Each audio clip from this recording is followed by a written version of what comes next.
Jeannie, where are we? We're at Acacia.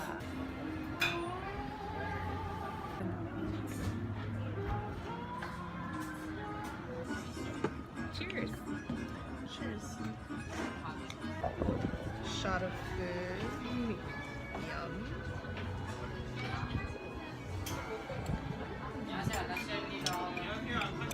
What are we talking about today? Good question. Thought that spring is coming, and I had a somewhat intelligent lead into this, but Spring is coming. Rebirth. sure, spring rites and all that stuff. Animals are waking up from hibernation. Flowers are blooming again. It has nothing to do with what we're talking about, by the way. I think I wanted to talk about this concept of just relationships that have affected us. My theory is that there is no such thing as a bad relationship.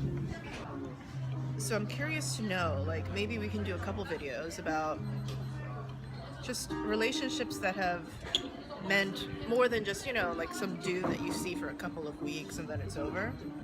But maybe a person who's made you change the course of your life. We should all be so lucky to meet somebody who, due to them, we became larger as people. And I know some people, they actually contract as people after they get out of a really bad relationship. But I feel like it's almost like it's a choice. No matter how painful the relationship, I mean, I believe that you can be in a very abusive relationship and you can decide afterwards that you're going to totally close off, become like heart of lead, not see anybody. And there have been times in my life where I've done that. For a couple of years I was like that. Or you can choose afterwards to become more of who you are, to use that as sort of like the fire that burns up all the shit that was inside of you, and then to become something bigger. How do you feel about that? I feel like it's what you said. It's what you make of it. I personally... Oh, there's syrup. Did you know? No, I just saw it. I was like, what is this cute little cup? So there's like a pinch of syrup. It's like what fairies use for syrup. It's like when they have like pancakes, this is what they use. Fucking fairies. Syrup for ants. Have you had a relationship that has changed the course of your life? Until now, I've never had a relationship that changed the course of my life. If anything, I've learned important lessons. Not when you... This person was actually, like a lot of people, your first boyfriend is someone who's very special to you. Even like years after it's over.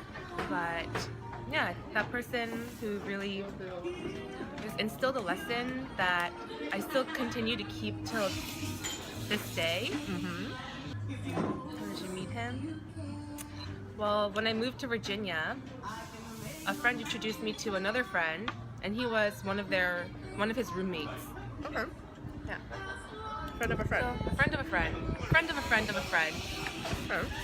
Yeah, at first I didn't think it was, you know... Did you like him? Was it sort of like love at first sight? No, it wasn't. But we kept seeing each other. This was like I feel like the relationship was very pure. Pure in what way? Pure in a lot of firsts way. How old were you? I wasn't too young. I never had a boyfriend before, not even in college. So this was after college, like 2 years after college. Okay, so you were in your early 20s, though. Early 20s, maybe 23, 24. Yeah. Mid to early 20s. Yeah, met him that way. At first, it wasn't like love at first sight or anything. We just kept hanging out, and eventually just started dating. But he was the first person to try to woo me. Like after him, no other guy like tried to like woo me. But this was kind of, I guess they were both young, so It's like, okay, give me. At first, I was like, no, I don't know if I want to date you. He was like, give me 3 dates, and then he took me on like really nice dates. Like we went to like some caverns, like these caves where you could see like stalagmites and like those like rocks. Luray Caverns, right? Luray Caverns, yeah. So places like that. Yeah, at first I played hard to get, but he was actually. I mean, were you playing hard to get, or were you actually hard to get because you weren't that interested? Yeah, it was hard to get because I wasn't that interested. I guess I wasn't playing. He wasn't as like typically good looking.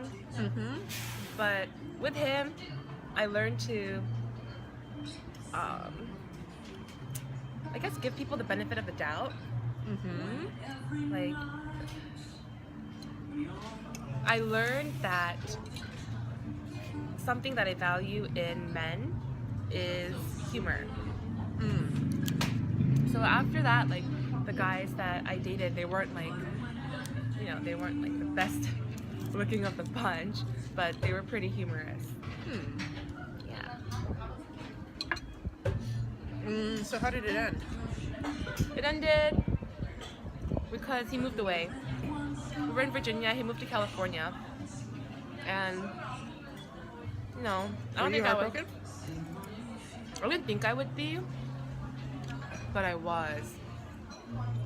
Like, even like leading up to it, we knew that we weren't going to continue the relationship because I wasn't planning on going to California anytime soon, and he wasn't planning on coming back to the East Coast. I mean, did he ask you if you wanted to go to California? No, because we were young. I don't think at that point that any of us were ready to commit like that. And so, and I wasn't really a good girlfriend to him. Well, obviously, I don't think like he wanted to do long distance, or maybe it was like a more practical thing. And yeah, it ended because he moved away. Afterwards, even leading up to it, like we knew when he was going to leave, and the decision was to break up when he left.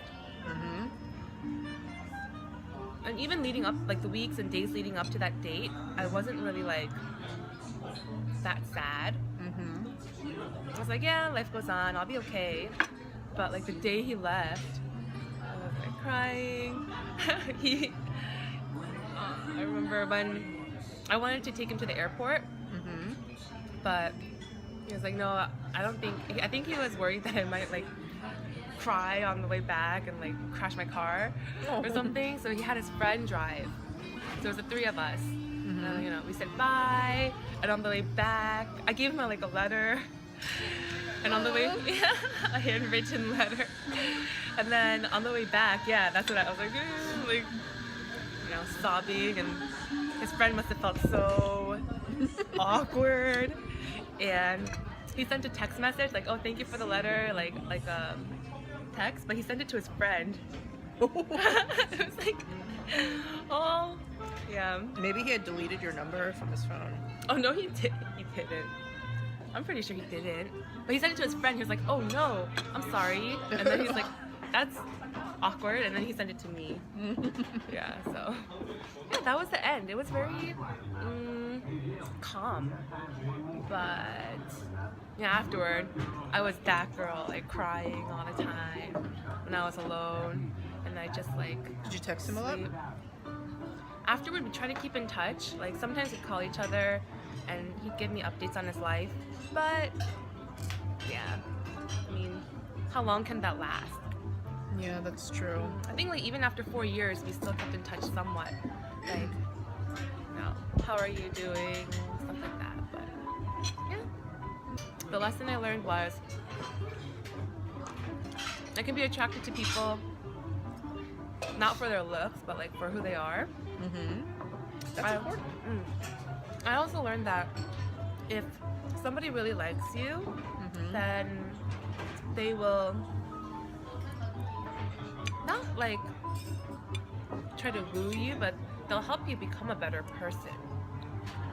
Because I knew that he really liked me, so I had no insecurities with that, but sometimes he'd tell me like, you know, I don't think you're a good person.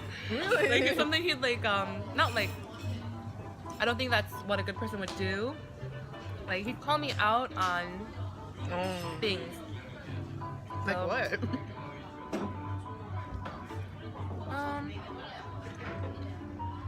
I remember one time we were in the car and there was a friend that he wasn't really nice to.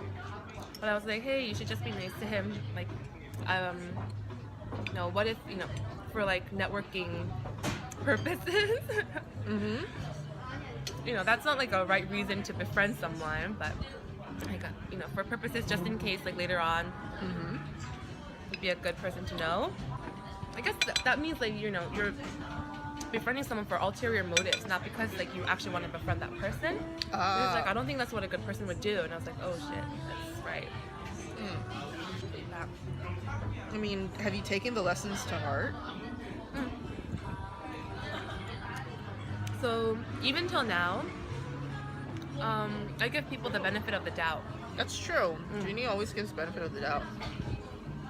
So even if I don't like someone on the first like 2 dates or 3 dates, I really try to get to know the person before I like stop or like reject it or just stay friends. That's very true. Sometimes I get frustrated with Jeannie because I'm just like, she gives like a million chances to like a new guy. And she's always like saying, oh, maybe he's like being dickish today, but that's not who he really is. Yeah. Maybe it's a bad lesson. Or it might be like, maybe I don't like him that much, but maybe I will start to like him later. Yeah. So I guess that's what I still keep to this day. Whoa, the ice is melting. On the bottom, it's like an orange juice-ish thing, and then on top, it's a coffee. Mine is black tea with coffee, and there are like tea leaves on the top. So because of him, now I give people, in general, many, many chances, because I think they might grow on me. Whether they start off, however they start off, yeah, I might change my mind. Have you? A lot? No, not after him. I actually haven't. It's maybe, but people do, like not boyfriends or like people I'm dating, but people like friends-wise. I think it's a good perspective to have, because some people at first, you know, maybe at first I'm like, how close can I get with this person? But yeah, just giving people the benefit of the, is there a better word for that? Benefit of the doubt, many chances? I would say that you're not somebody who just goes on first impressions. So you're trying to get like a more complete picture. I think that's what it is. Which I think is probably one of the reasons why you and I are friends. Yeah. Because it's not like we met and then it was just like, you know, some people, like friends-wise, you meet them and immediately you're just like, you like that? I like that too. You weren't like that? Not Just kidding. Yeah, I was just like, were we? Yeah, like, you know, some people you just instantly are just like, oh yeah, we're gonna be friends. I mean, we didn't hate each other, but it's like there was no real motivation to kind of get to know each other. Yeah, exactly. I just remember, like, the first time I met you, it was at a friend's birthday party. Yeah, and I wouldn't say that I'm the most friendliest person in the world, and sometimes I can have rusty bitch face, so... And that time she had, like, really long, black Morticia hair. So, you know, obviously, she should have known that I was cool as fuck. But she was just like, I don't know. Yeah. We just kept seeing each other, right? And then we grew on each other. How do we become friends? Ow, I just hurt my chin. How do we become friends? this is so strange because I think the lesson that you learn from this dude, it translates so well to just like anyone that you want to make a good like sort of like real connection to, because we hung around in the same social circle, but we didn't actually hang out and then just very naturally. Yeah. Like, it's not like people were just like, oh, you guys should hang out. It wasn't like anything like that. It was just, I don't know, one day something happened and we were just like, oh yeah, why don't we just hang out? Yeah. And then we did, and then we didn't think anything of it. Then there was another time I was just like, oh, we hang out. It proceeded very naturally. Very organically. If only relationships could I know, be like right? this. I almost feel as though like the fact that everything's developed so organically between us, like there was absolutely no like, you know, like some friends, they even like platonic friends, they can get a little clingy, or they get like sort of like, oh, you're not hanging out with me today, you know, I'm butthurt. Like there was never anything like that with us either. It was sort of like, you want to hang out? Oh, you're busy? That's cool. Let's do it later. There were no expectations, no judgment, nothing, and just every time we hung out, it wasn't just like we must hang out again or we're never gonna hang out again. It was just sort of like, oh, that was fun. All right, bye. And then it was like, do you want to go out later? Yeah. Like some other day, you know? Yeah, just wow. That's never thought about that. It just happened. Okay. So I have this theory, and I keep telling this to Jeannie. If I were a dude, but you know, a lot taller, because Jeannie's significantly taller than me, but let's say that I was like a much taller dude. Otherwise, everything else about me keep the same, but you know, penis and tall. Okay. Big. No, I'm kidding. Exactly. You know. So if like she and I would be like the perfect match. Right? Because the thing is that like I think she's absolutely wonderful. Like every time she tells me anything about like she doesn't feel like, oh, you know, the clothes don't fit right, or she doesn't feel like whatever, I'm just like, Jeannie, but you're like gorgeous, you know? I literally get confused. Like it's me being like, why would like a rose think it smells like shit? I'm just like, what? That doesn't make any sense to me, you know? So if I were like a heterosexual tall guy with a then it would just be like perfect. It would be, because you'd be someone that, like Chaweon is someone who is beautiful, but also someone that I respect, because you have so many things that you want to do. You have, like always, you have projects going on. Basically, Jeannie's the only one patient enough to listen to me just talk. Like, there have been times, I swear, I should put a timer on. I talk for like 2 hours straight for each other. But it's interesting talk. See, she thinks that I'm interesting. questions. That's so important to me. Yeah. Like, most guys, they want to hear themselves talk, or they're not that interested in hearing me talk. But Jeannie's actually, like, eye contact interested, you know? And I'm just like, so around her, I feel like I become more interesting. Because, you know, when you're around people and you can tell they're not that, they're just being polite, then you start to censor yourself, and then you don't feel as interesting because you feel like they're not as interested. Versus with somebody like Jeannie, I know she's interested and I truly feel it, and therefore I can just be me. And so like there's nothing that's held back. So I feel like the best, most interesting version of myself. So it's sort of like, yeah, if she was like, you know, like the girl and I was the guy, like it would have been great, but for whatever reason the universe fucked up. No, it didn't fuck up. It just decided that, like, you know, like two people who get along so well should be completely not sexually attracted to each other. You know, I mean, Jeannie's gorgeous, but I've never. You're not sexually attracted. I'm sorry, I've never thought about scissoring you. Oh my God.